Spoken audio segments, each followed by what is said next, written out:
కుక్కలకు వాటరు పెట్టాలి. Water cooling water తాగుతుంది కుక్క.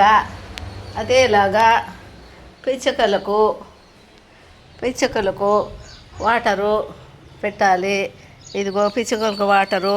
ఈ వాటరు అప్పుడప్పుడు చేంజ్ చేసి పెట్టాలి. ఎందుకంటే అవి నిన్నటి స్టాకు పెట్టరాదు.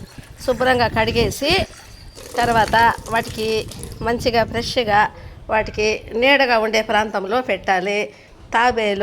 తాబేలును ఇట్లా పగలు రాత్రి వాటర్లోనే పెట్టాలి.